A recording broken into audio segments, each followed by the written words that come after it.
Hello, everybody. Welcome to another episode of Mo CD Culture Show and Tell. And I have a couple of things I want to say before I begin. And the first thing I want to say is I haven't had a chance to say this in a while. Since my last few subscribers that I've gotten, I only know of one of those subscribers, and I meant to announce them a lot sooner, but I'm doing so now. So to Steve Harold, thank you for becoming a subscriber. You're welcome very much, and I hope you enjoy my content. Welcome again. All right. Now, as you guys know, I uh, I am a subscriber, of course, and a Patreon to Larry Graves and to the Trash Talkers. Now, I'm speaking specifically of Larry Graves, and I know some of you are probably rolling your eyes at me again, saying, "Oh, why does he always talk about Larry Graves?" Because he's an awesome YouTube channel. I really like the guy, and he's worth investing in a little bit. I really like this guy, and he's cool. And so, but having said that, I also want to give another shout out, and I'm not going to mention them. You can just pause and read who they are, and go and check out all of these people's channels. These are the ones that I have decided. The red dots mean the Patreon. Those are the ones at Patreon. But all the other people are channels that I try to watch on a daily basis. There are other channels, so many other channels, and there's too many to keep up. These are the ones that I chosen. They were chosen for me to dedicate being more of um, you know a participant in their world. And so I try to watch as much as I can from each one. There's some I watch a lot more than others. Some I really need to catch up on and would like to watch more. But especially like Steve from All the World's a Stage, Glenn Calloway from the Basement. I watch pretty much everything you guys do. Alex, I try to watch everything from you, and there's a couple. I'm going to catch up there very soon. There's just a few episodes I want to watch of yours. So I'll be catching up. Massey's Main Entertainment, even Psycho Platters. I've been trying to catch up on your work too, here and there. I'm not always able to catch up on that kind of stuff, but yep. Just wanted to let you guys know about that. And just a quick little shout outs. But that's not what this episode is about. Now, again, before I begin the main part of this episode, I just want to quickly talk about my art tutorial videos that I'm about that I'm in process of making. Now, I realize, okay, that when I'm drawing, it's not bright enough, so it's still kind of hard for you guys to see what I'm doing until I darken things up. Just kind of bear with me with that. I'm going to continue with that Spider-Man drawing until it's done and all fixed up and colored in and whatnot. However it comes out, I mean, people tend to like it, but I'm my own worst. Excuse me. I am my own worst critic, and it's not coming out the way I intended it to come out. But I'm going to continue to do art projects as much as I can, and I'm going to be improving more and more and more. Now, I'm going to try. I can't promise that I will succeed, but I am going to try to make videos, like make art tutorials once a week or at least every 2 weeks. But I'm shooting for once a week or even more often than that. Whenever I get the bug and I want to sit down and spend an hour, no more than like an hour, to show you a little bit here and just work on it slowly. Now, my problem with myself, with the project that I'm doing in the art tutorial with that Spider-Man, is that I feel because I'm filming myself in that, and that's something I always have to work on, and even when I'm just doing a picture on my own, I have to slow down. I have to kind of take my time a little bit and get into the picture. I'm kind of rushing it, and I really shouldn't. It's not like even if it takes me like 30 different takes, 30 different sessions, an hour each time to get the picture done, it's fine by me. I don't care. So this is basically a message to myself to slow down, enjoy the process, and it doesn't matter how long it takes. It can take as long as it needs to take. Just go with it and stop worrying about time. All right, let's get to the main part of this episode.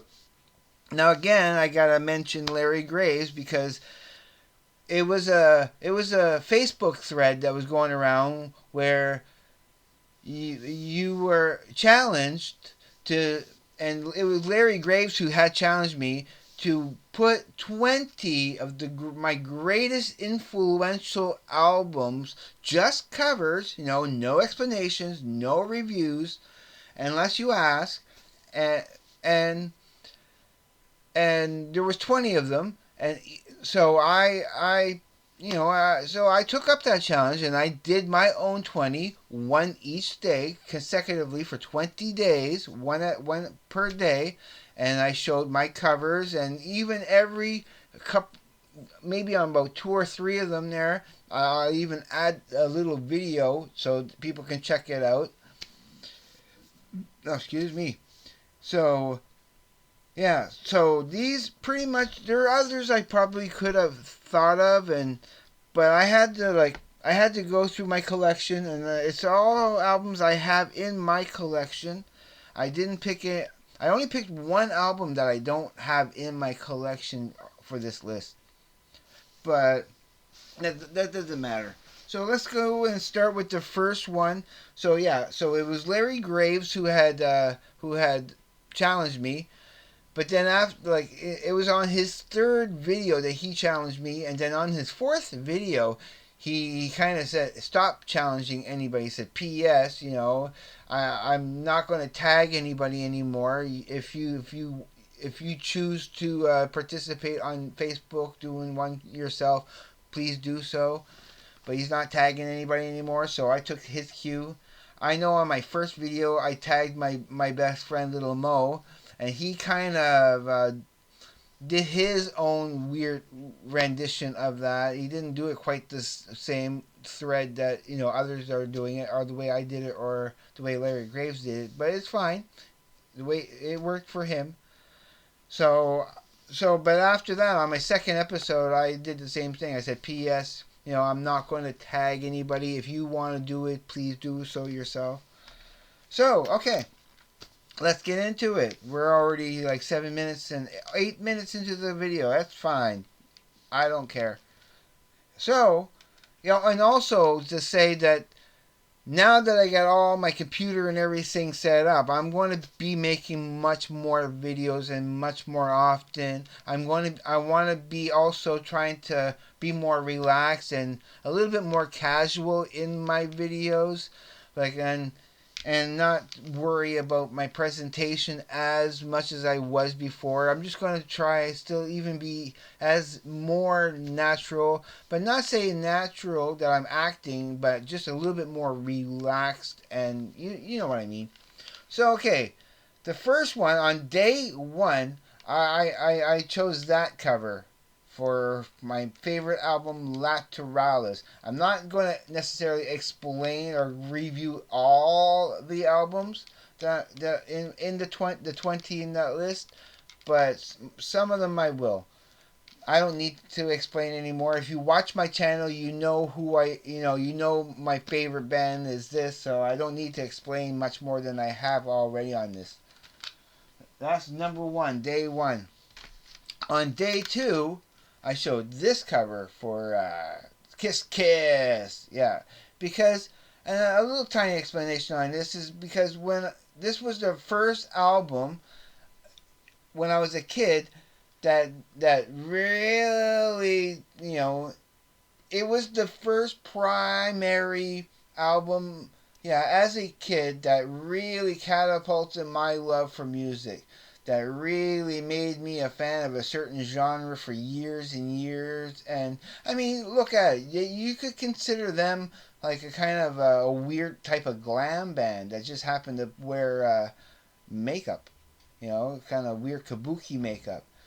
their music, their whole personalities, their whole like, because I was such a big comic book fan, they were live like real people, live superheroes, that they were actual people, and and yeah, so and thanks to my uncle Frankie for bringing that album and introducing me to a huge world that just yeah, this opened up my mind to music more than anything else, and became my first favorite band for the first pretty much the first decade of my life. Since the time I heard this debut album, right up until Creatures of the Night, when they took off their makeup. And don't get me wrong, I still love Lick 'em Up. Yeah, Lick 'em Up and everything after that. But it was never the same again. They just ceased becoming my favorite band after they took off their makeup. It's only that first decade, all the everything right up to Creatures. Yeah, that's my Kiss. That's the Kiss that of my youth, and yeah, that's that's what I love the most, and that's why that one has to be in for day 2. Then there's day 3. I presented this cover of Master of Puppets. Now, yeah, of course, because this was now my second favorite band, and I showed, of course, my favorite band which became my favorite band in '92, but we'll get to that.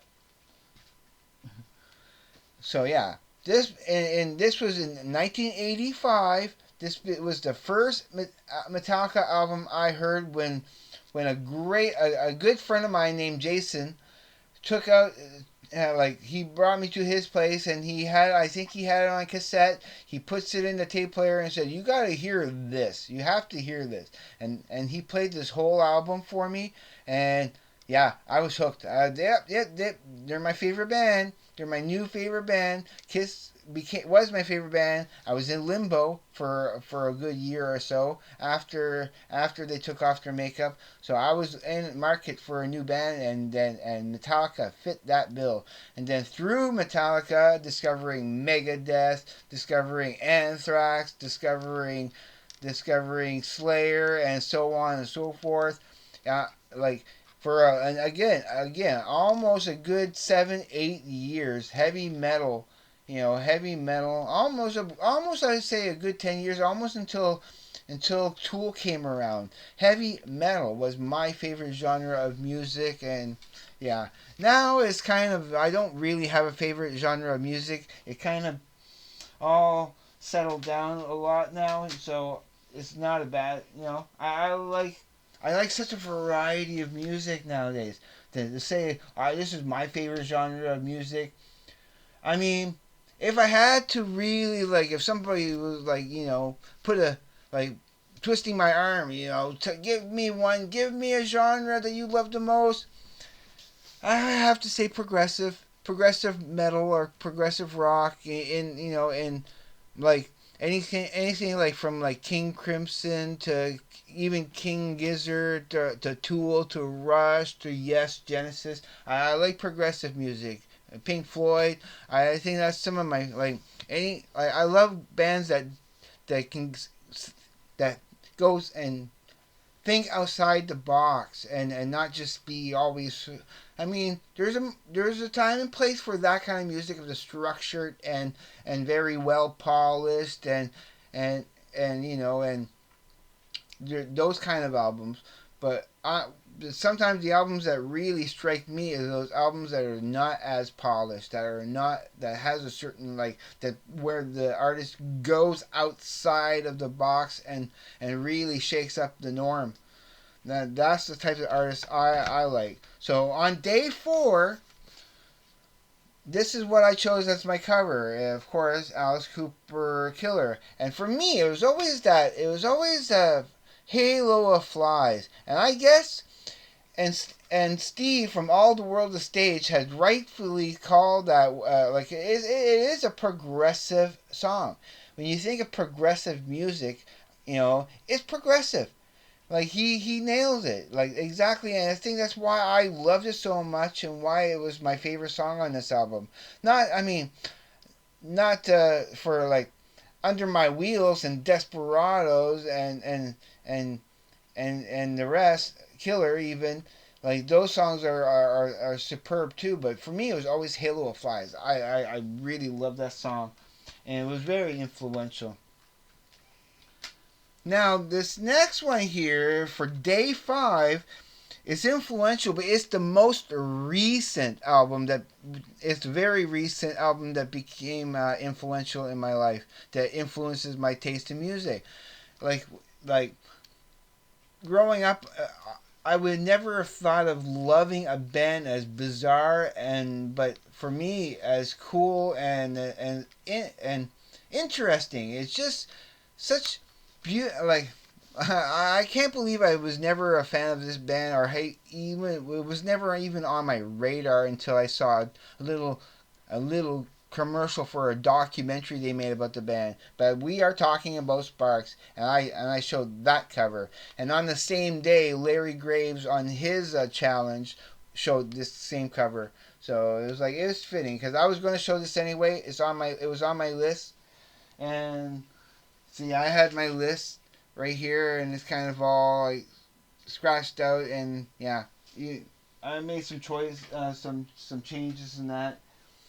But yeah, so that's the guys right there. But that's not the cover. That's the cover I had chosen for day 5. Yep, that's day 5. So Sparks, and because Sparks is just that band that has that variety. It's such variety. There's such clever songwriters and lyricists, especially with Ron, and his lyrics are just like so yeah. Some of my favorite lyrics of all time now. Like I mean, it's completely the opposite reason for loving his lyrics than I do with Maynard's lyrics. Maynard's lyrics is on a deeper level in some ways, but with Ron is such a I would almost say a hoity-toity, intellectual, kind of sophisticated type of songwriting in a different class, you know. I'm I mean with yeah yeah with Maynard, his lyrics are pretty much like a surgeon, like precise and like with a scalpel. You know, he goes in there and he dissects everything and just and able to put it back together and almost better than it was before. You know, like he's a surgeon. He's a master surgeon at his lyrics. So just throwing that out there. But yeah, Ron and Russell Mael. Yeah, I have become huge fans, and this was the day. This was the first thing I bought of them. That was the first. This town ain't big enough for the both of us was the first song I heard of them, and yeah, they just kind of wowed me and blew my mind. So on day 6, this is the album cover I presented, and yeah, Meatloaf, Bat Out of Hell, and specifically those songs of Bat Out of Hell. Uh, the I kind of still really love 2 out of 3 Ain't Bad.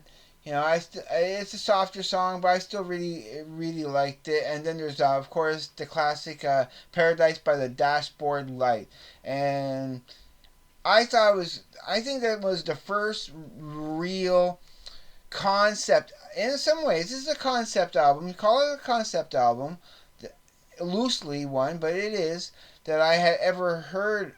I think in my life, yeah, I think that was the very first concept album. I loved it ever since we got that in the house. Right when I was young. So it had an impression on me.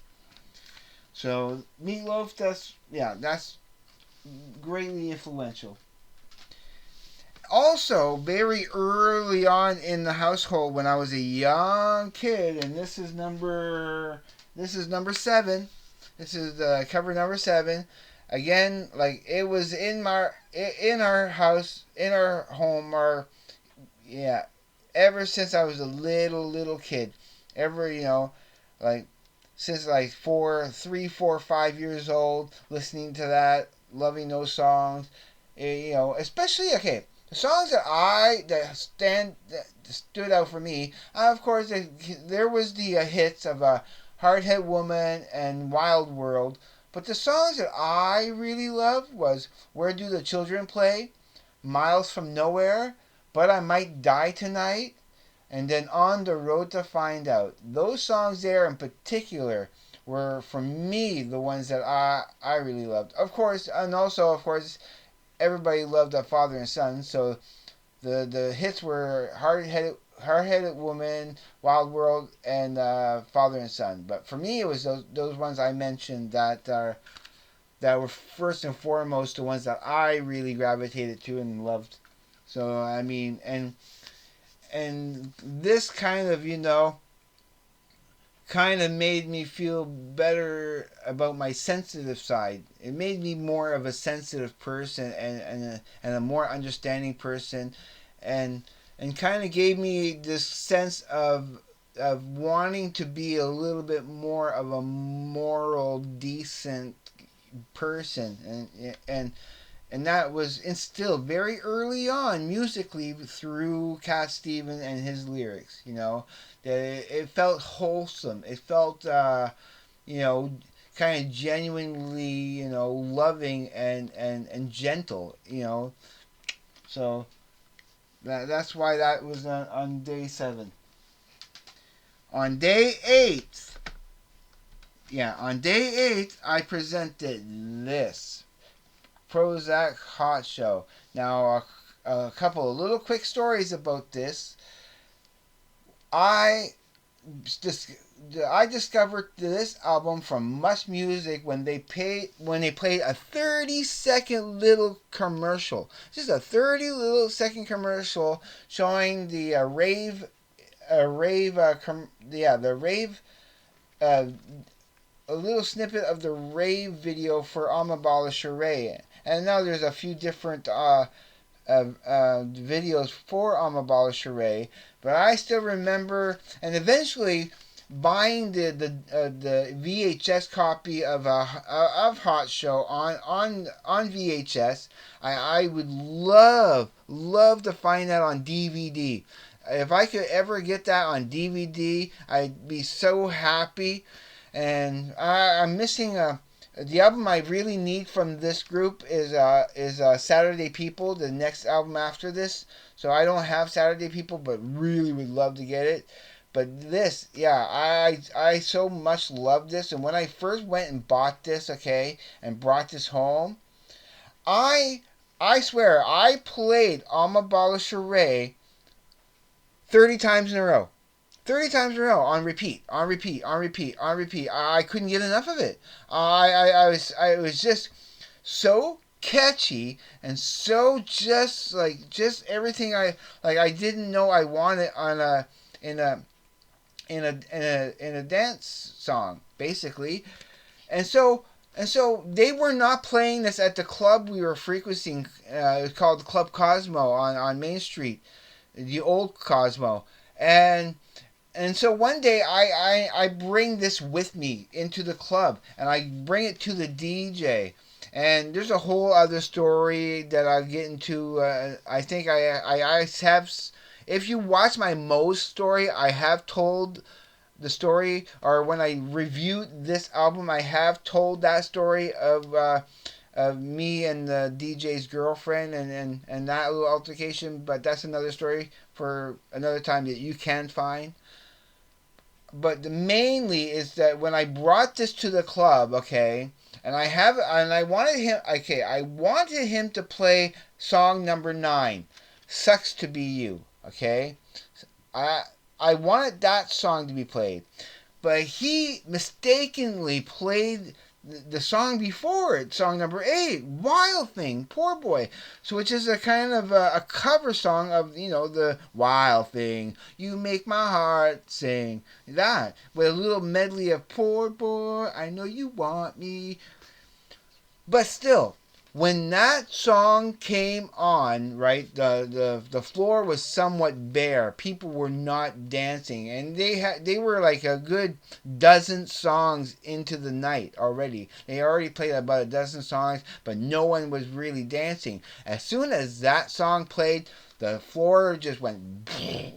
Everybody went to the floor, and now the party was started. The party, everybody was dancing, and I remember the look on that DJ's face. Like, he couldn't believe it. He couldn't believe that song got everybody dancing.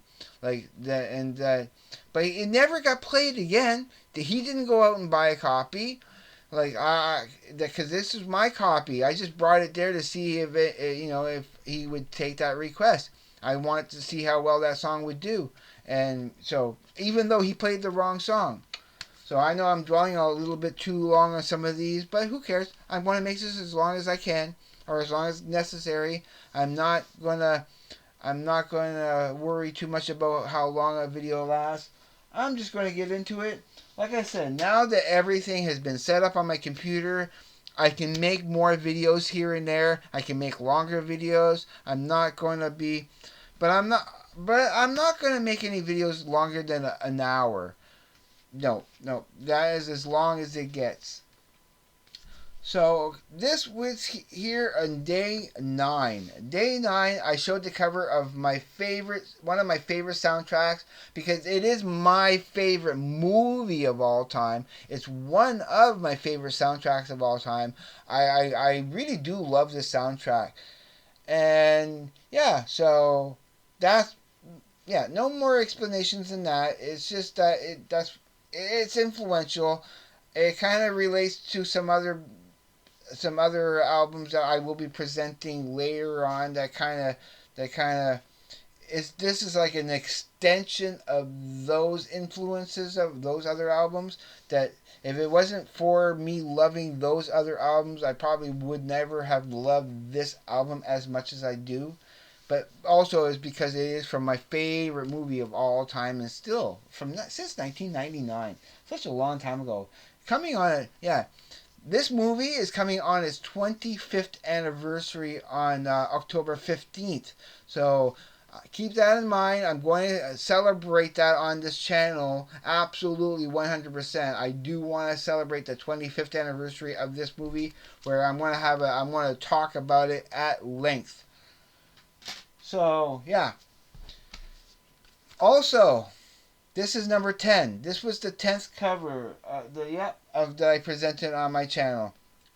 And yeah, it's the one cover of KMFDM that is not done by Brute, but it's not but it's not about the cover. I mean, it's about the music, of course. And for me, it's Ultra, Search and Destroy, and Trust. Those were the 3 songs that shine for me. Although a strong fourth is a Juke Joint Jezebel, and then so on and so forth. But yeah, and Ultra, okay, for the longest time, if you used to watch the old manga, it was manga. I can't remember the name of the company now, but when you used to watch certain DVDs of certain movies, like especially like Ghost in the Shell or even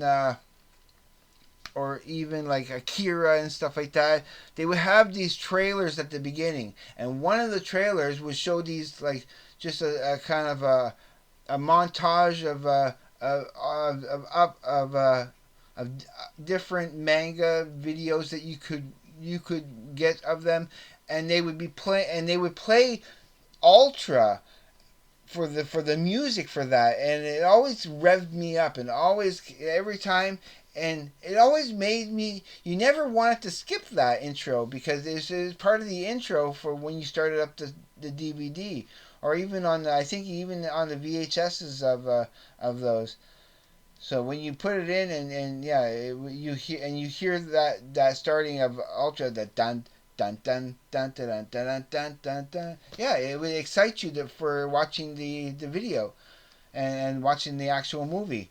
So but of course, is not the song is the song that got me into KMFDM was even before that was Drug Against War, which is on another album, but it was this album in particular because it's probably in my top 3 favorite KMFD albums, but I think my favorite KMFD album is World War III, but this was and probably is the most influential one that I think that I love it.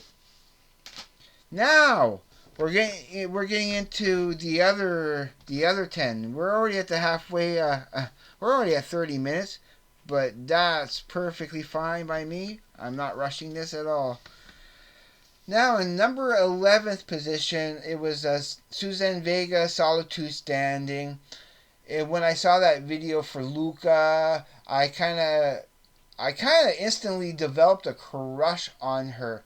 It's something about her eyes in the video, the way she was looking around, and the softness. It was also the softness of the voice, the sensitivity of the subject matter of the video, and made me want to go and get that album. And when I first got this album, it was on LP. It looked exactly like that, but of course, 12 inches by 12 inches, and yeah, and when I first played these songs for the first time and got to like that trio of Calypso, Language, and Gypsies. Those are my 3 absolute favorite songs on this album. I think they're so poetic and so beautiful, and the way she sings them. They're some of I think they're my favorite Suzanne Vega songs in many, many respects. And this album, of course, is so influential because it really opened up my sensitive side, my dare I say my more feminine side, and kind of got me in touch with a deeper, more in some ways more spiritual. Yeah, so I love Suzanne Vega. I had a crush on. I kind of had a little crush on her for a bit. She was a gem. Now, there are a little bit of a backstory. I don't know if I want to go too much into the backstory of this album and why it's so influential.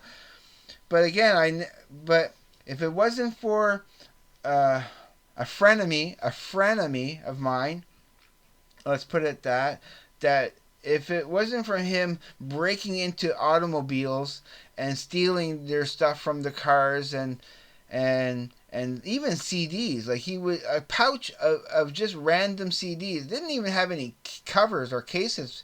Okay, so when I got introduced to this band, and it was only this album for almost a good 7-8 years, I only known of this album, but then gladly started looking into their other album, and now I have like a whole collection of like 20 albums of theirs and stuff. But it was only this when it was in this CD in particular, it was in a pouch of other CDs, and that's also the same pouch where I discovered a band like Ogre. Like they had some Ogre in that same pouch as with this. Belle and Sebastian, the boy with the Arab strap. And so it was only years later that I finally saw that cover. And it's like, okay. But that band, it totally opened up my my mind and my taste in music to a whole different genre of music that I was never would have thought of loving, because I was a diehard metalhead for a while, and to like a band like that, you're turning into a girly man, you're getting soft, and I'm like, so what, if you can open yourself up and embrace like different genre of music that maybe not as popular, but so what? I have no regrets, and I am not ashamed to loving any of the bands that I love. and especially Belle and Sebastian. I think they're a fantastic band, and I think they have such a variety, but yet still kind of in their lane and in their niche of they like any Belle and Sebastian song sounds like a Belle and Sebastian song, but there's such a variety of musical talent in that. I think they're so talented and so underrated. I think this band should be a whole lot bigger than they are. So yeah, this opened me up to, and yeah, I love everything that they do, and so glad that I had found that. Now where am I at? I think I'm at yep, day number day number 13 on Facebook. This was the album cover I presented. It was Joe Satriani surfing with the alien. Yeah. I mean, in the timeline of getting into this type of music, it's there because although I could have put it on the list. An honorable mention would have been Flexible by Steve Vai, of opening my of introducing me to that whole music. Guitar based musical instrumental type of albums, and so and then finding out that Steve Vai was trained by Joe Satriani, and then this was the first album of Joe Satriani that I discovered, and then it was like, yeah, it's so soulful and so beautiful that it had to be, yeah, it was influential. It opened up my eyes to really loving this genre. I think this was the first fully guitar based instrumental guitar work like that I had heard in my life, because even with getting into Flexible, it still had songs that had lyrics to it. So it didn't count as a full fledged 100% guitar based album. So that was the first one that I had heard, and then the next one I had heard after that was Not of This Earth, and then now of course now I have some cool little box sets and stuff of Joe Satriani. So yeah, this one was bigly influential. And so keeping on that theme, on day 14, I thought, okay, I mentioned Joe. I need to mention Steve now. So Steve Vai.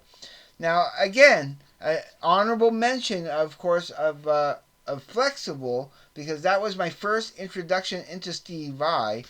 But this album was like, yeah, this blew my mind, and it was so weird and different and and so out of the norm, and so represents again everything I love in my, like, where my taste in music, how it had developed and everything. So, and I know that each day that I was presenting each of these covers, I was trying to weave a thread of a tapestry that all these albums in such a way represents my taste in music in general, and it's a very good representation of all my musical love. I mean, there are other variations that I could go into, but it's a really good solid base of what kind of music I'm really into. Yeah, this is a really good mix of. So this is day 14. Yeah, so I love this stuff. Yeah. Now,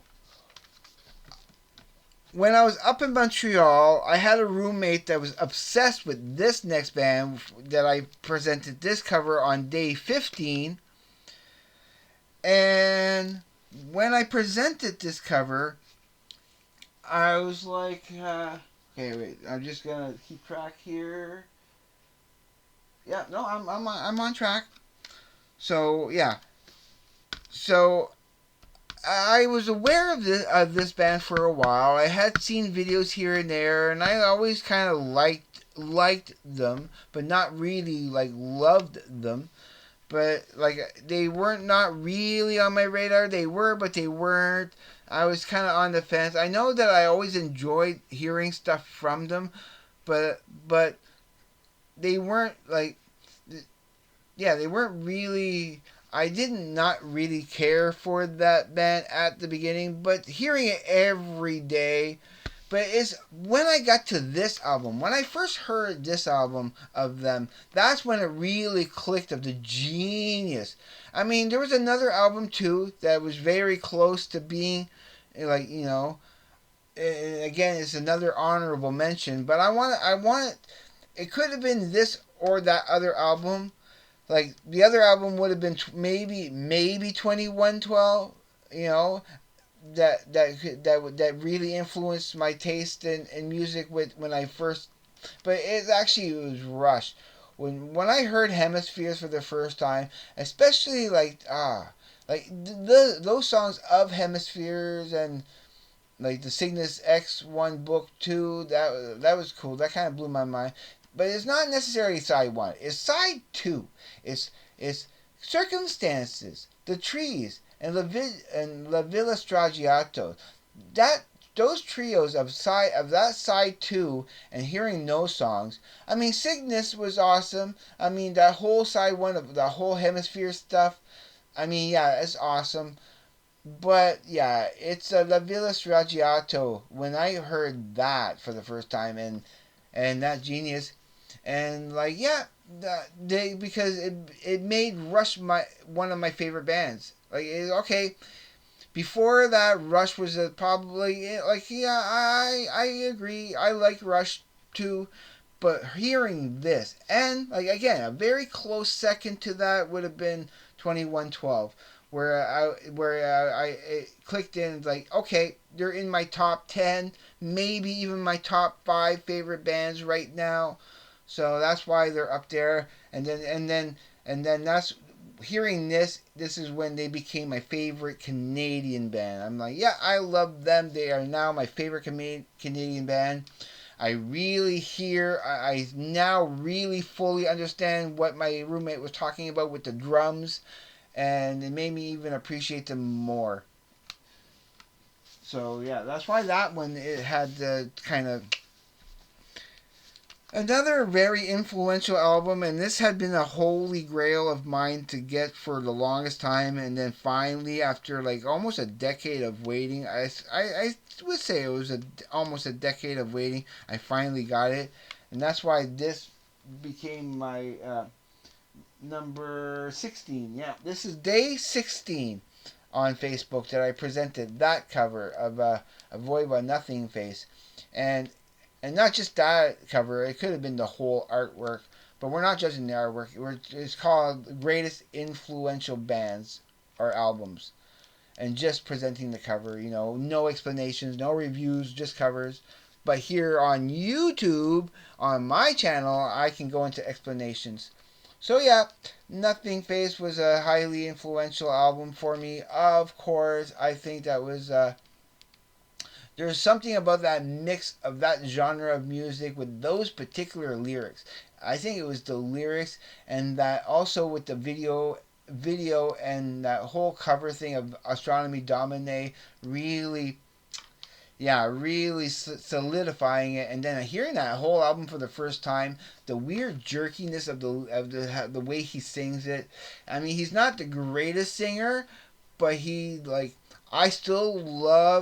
I still want to get other albums. This is the only album I have of Voivod for now. I will eventually start getting some more, but not at the moment. There are other stuff I really focused on getting first.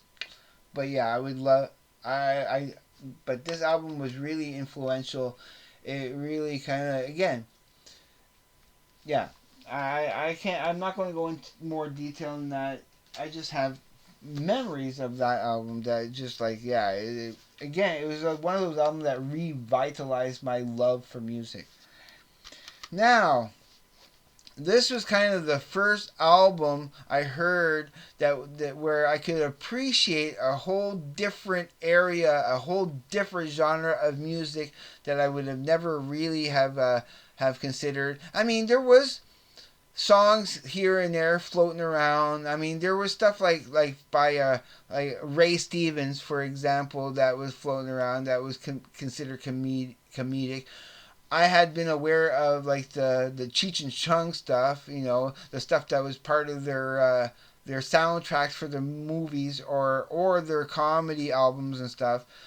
But it was not until I first heard this that it became that it felt more mainstream and much more accessible. And this was when I really started appreciating this type of comedy album and discovering Weird Al and opening up my world to. I always loved Weird Al, so it's why I own all 14 of his studio albums on CD, and I love that collection. And but it was this album in particular that really like how many times have I played those songs of Eat It, Midnight Star, The Brady Bunch, Buy Me a Condo, and so on and so forth. And getting to the King of Suede, the theme song for Rocky 8, and then finishing off with that Nature Trail to Hell. Yeah, this album. But Eat It, because it was Eat It, that video for Eat It, that first time, that was my first exposure to Weird Al was through that video from Eat It, and made me want to go out and get this album. And I'm sure this was the very first album I got from Weird Al. And then I think it was the debut album, and then worked up itself up each year from there then on. And then yeah, when I came, because I had a small collection of Weird Al on cassette before moving up to Montreal for a while. But yeah, when I came back to Montreal and I rediscovered Weird Al again and started looking at all those videos and everything, it made me want to go and get his entire catalog. So, but it all started with this, my love for Weird Al, and yeah. Now, Day 19. Day 19. Oh, actually, I skipped over one. So there's a one I gotta mention that was on the list. And okay, before the Weird Al, because the Weird Al was actually day 18, right? Yeah, the Weird Al was day 18. On day 17. On day 17, which I kind of glossed over, I skipped it over, but I can't skip that. I kind of forgot about it. It's something I don't have a cover for. I don't actually own the CD. It's the only one that I added in on the challenge that I don't have. But I heard almost every song multiple times, and it's an influential album. Even though I don't own it, I played it. Probably it's one album I think I played the most on YouTube, because I played it so often. And when I had it on like a burnt CD for a while, but that skips now, so I don't play it on that. I think I have it on cassette somewhere, but I usually play this when I can on YouTube. But it's a band called Hot Butter. Hot Butter, and they had a I think their entire collection, all their songs is on a compilation of called 28 Big Ones. That's all you would need. It's my holy grail. Why it's my most influential album that I don't have here is because it is my holy grail. It is an album I desperately want and need and would love to get. If I can find that in CD form, yeah, Hot Butter, 28 Big Ones. If I can find that on CD form, I would be so grateful. It is probably right now the holy grail for me. Is the top. I mean, right below it would be Trout Masked Replica of Captain Beefheart and his Magic Band. I would love to get that one.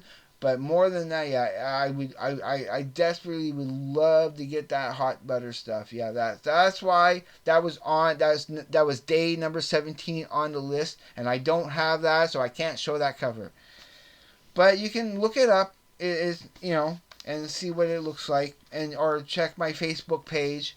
So I mean, that is an invitation. If I know you, if you are a subscriber to my channel, and I know who you are, yeah, and you send me a friend request, I will friend you on my Facebook page. Same profile picture as my YouTube channel, under the same name, Morris Gotro. So I'm easy to find on Facebook. So this here is this is number 19, the Electric Lucifer. And this was in our household for as long as I can remember. It has always existed in my household. It is one of my first and primary memories of a record in our family that was just mystical. It was just a bizarre. It was an oddity. Like, out of all the albums that we had, okay, this was by far way above all the rest as being a strange oddity in our household. Of like, it seemed so, like, weirdly almost cultish. You almost thought it was like but no, it was just an experimental artist, and and it's not until like years, like almost 30 years later, more than 30 years later, after like having that in my psyche for in my consciousness for such a long time, that I discover his other works, and that he made children's albums, and then later on, doing his solo stuff under his name, made such a weird such an adult album. Of Hackula, for example. Hackula is such an adult album compared to his children albums that he made with Miss Nelson. So it's crazy stuff that his career. But for the longest time, this was always in my brain, and it all like it. And my favorite song, of course, is the first track of Electric to Me Turn. But from then on, and it goes through a weird array of like it's such a bizarre album, and it was always the most and it is the most obscure album. I ended up getting this in 2014 at Frank's Music. I remember when I went to Carl Barter, and I was talking about this album, and I saying, if I could ever get this on CD, I'd be so like happy. And he goes, yeah, I can order that on CD. I think my mind has never exploded bigger and more brighter than that moment in my entire life. When he told me I could get this on CD, and then bringing it home for the first time, and I remember all those skips and scratches and on playing the LP, all those years, all those times, and then hearing it clear as a bell, like the best sounding quality audio I had ever heard of this. It blew my mind. And forever influenced my bizarreness, the bizarre stuff that I love in certain bands and certain music is directly related to this, Kiss, and even Cat Stevens, and all those early albums that came in like within the first 5 years of my existence, from the time I was born until the age of 5. Those albums still have such a strong influence and connection to my life, and I mentioned some of those albums already in this list. So yes, this is in day 19. I presented that. Now the last one before we get to the hour. I'm going to stop it at an hour. This here made this band my favorite band of all time since this album debuted. And it was right from the beginning, right from 1992, and it's still today my primary favorite band. And this is the only band in my entire list that I had to repeat twice. I had to bring this album up. I couldn't think of any other album. I don't know why, but I had the Doors on this list. Uh, but like no, why is that on that list? It's not, no, I it does not belong on that list, and so I replaced it with this because it had to go on that list. And so I started with Tool. I had to finish with Tool, and because because the first album I showed, Lateralis, is my absolute, still my favorite album of all time since 2001. But this started it all. This made me a fan of them and expanded my my appreciation for music even wider. It pried open my appreciation for music, and it pried open my third eye.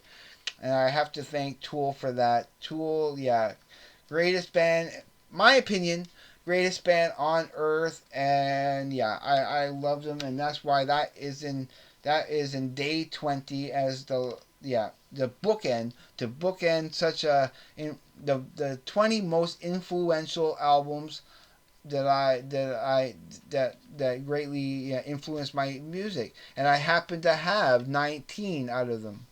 So yes, I just wish I got that one holy grail of the hot butter. I wish I had that. Well, anyway, that is it for this video. I've gone through all 20 of my and I was able to talk about the things that I need to talk about. And yeah, so look forward to more content coming. Like I said, last time, I'm going to repeat this. Now that everything is set up the way I wanted it to set it up, I can make a video much more easier than I was before. Very soon I'm going to go and re-look into doing some editing. I'm going to retry that and see if it works. If it's not working for me, at least I can still continue making videos now properly. And yeah, I'm going to, like, again, by the end of the year, by December 31st, of the end of this year, I want to have 700 videos done. 700. And yeah, I'm well upon my way. I'm more than halfway there now since I started my channel. So I'm going to let you go before I start rambling and before we hit the hour mark. So before we hit an hour, as always, please be safe.